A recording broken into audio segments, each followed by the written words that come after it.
Hey guys, what's up? It's Icy Dice, and today we're doing another video, so thank you for joining me. And the subject of today's video is something that maybe a lot of you guys have pushed back in the reserves of your mind, but maybe it's not something you think about every day. Or maybe you do. Maybe you're a horror fanatic like I am, and this is something that you have on your mind constantly, but the subject really is just the matter of more extreme horror. Um, that's horror that many people would assume is purely for shock value, that kind of stuff, that kind of disturbing imagery. That's what I'm talking about today. Now, when most people think of extreme horror, they think of movies like, I don't know, Saw, maybe The Human Centipede, more graphic movies like that. Maybe they go a little further and they think of Sallow, or a Serbian film. And if you don't know what those films are, you can look them up on your own time because I'm not going to be going into a detailed description of them, trust me. But extreme horror is nevertheless just generally shocking horror that makes people severely uncomfortable. And a lot of people have really dismissive thoughts about it. They think that it's an inferior brand of horror. And the reason they think that is because they assume and just correlate the terms shocking and grotesque and such descriptors that applies to extreme horror. They correlate that with, lack of substance or simply being there for the sake of being there to gross out the reader or the viewer, and therefore being a lower level, lower intelligence form of horror and just lower form intelligence of media altogether. And it feels like that's a narrative that's been unquestioned. And I think that there's a few premises that are stated within that narrative that maybe all of us can agree are true. That maybe a lot of shock horror is cheap. That maybe a lot of it is just there to get some kind of dramatic expression or visceral reaction out of the viewer. But I think that for us to take that true premise and then assume that that means that therefore that is a worthless or inferior form of writing or media, I think that that goes a little overboard, and we have to stop and analyze why we make that correlation in the first place. If you ask somebody who holds this opinion strongly what they think about shock horror, they will say that it is shocking for the sake of being shocking and therefore has less value, has less merit. But isn't that statement in of itself a little bit reductive and kind of silly? I mean, think about it. You'll never hear anybody say that, I don't know, atmosphere is there for the sake of there being atmosphere. Nobody ever says that. They just appreciate the atmosphere that's been presented to them. Nobody, some people will say it, but not a lot of people will say that prose, especially, very descriptive, detailed prose, is simply there for the sake of it being there, or that it's instilling imagery within the reader for the sake of instilling imagery within the reader.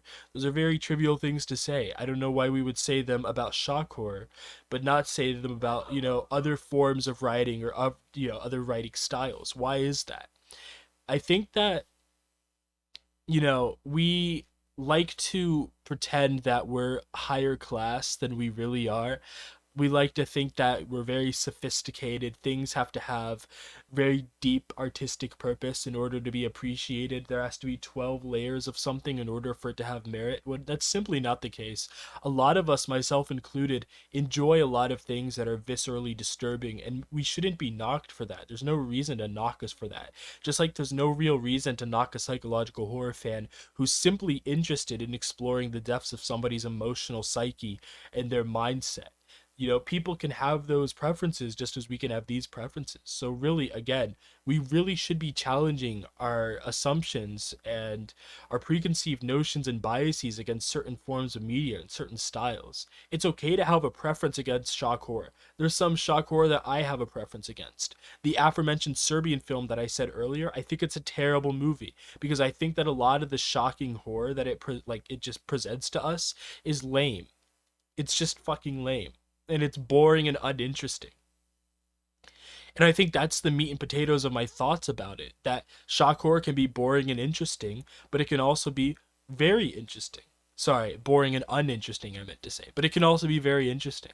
But when you break it down like that, you recognize that, there are levels to shock horror. There's levels to extreme horror. It could be either well done or not well done. Isn't that a statement that can apply to any, writing style or form of media? Atmosphere can be well done or not very well done. You know, Character development can be very well done or not done well at all.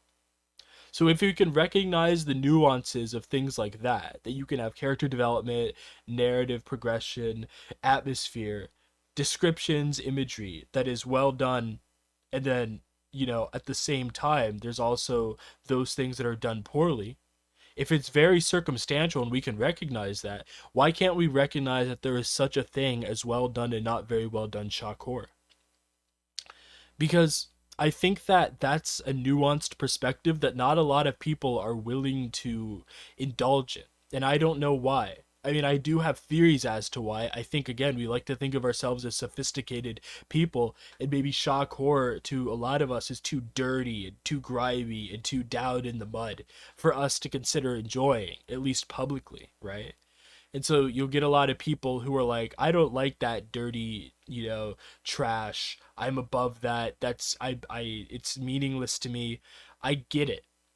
But at the same time, there's nothing wrong with indulging in such pleasures, as long as you recognize that, of course, some shock horror is trash, while other shock horror maybe is a little bit more interesting. And I say that as if it's objective, as if there's objective trash out there. And realistically, there's not. I dislike a Serbian film. It's very exploitative, especially towards children and especially towards sexual violence. And that should tell you all you need to know about why I dislike it. And I'll speak about it as if objectively that's trash shock horror. That's trash extreme horror. But alternatively, maybe somebody else in this world really likes that kind of stuff. Now, I do think that that's weird. I think it's lame, but at the end of the day, it's what I think. It's my preference.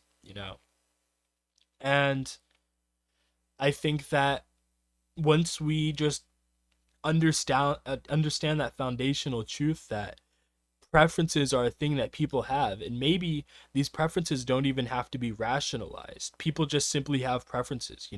Let's make a food analogy. When you're eating your favorite flavor of ice cream or cake or your favorite fruit, you don't have like a logical thought pattern as to why that's your favorite. You just know that you have that taste. Some people have tastes foundationally for psychological horror, atmospheric horror. Other people have tastes for extreme horror with a lot of gore, lots of guts, lots of viscera, lots of topics addressed that maybe aren't so savory to the public.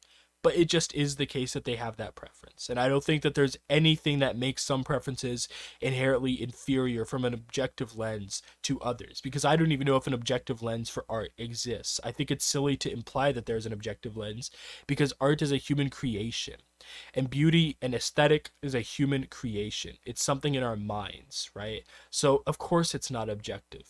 It can't be. It's purely opinionated, right? Uh, I just wanted to get this little rant out there because I love psychological horror. I love horror that deals with heavy atmosphere. I love those things. But I don't think that myself or other people should feel shame when we want to watch, a cool grindhouse movie like Hostel or Terrifier or Martyrs even, or maybe even read some exploitative books. And when I say exploitative, I don't literally mean that they're exploiting some class of people or some people for money or for influence or notoriety. When I say exploitative, the commonly accepted definition for that term is just a topic that's very taboo. And maybe you're not approaching that taboo subject from, the most graceful lens, right? That's what it is. And that's enjoyable to me and a lot of people. I hope that you guys enjoyed this little rant. Thank you for 30 subscribers, by the way. That's incredible. Hopefully, we can get to 100 soon. That would be awesome. And you can catch me every day for daily uploads. My name is Icy Dice, building a community of horror lovers. Whether you're into horror games, horror writing, horror movies, horror TV shows, horror webcomics, it does not matter. Come join me. This is going to be an awesome experience. Thank you for watching. I'll see you in the next one.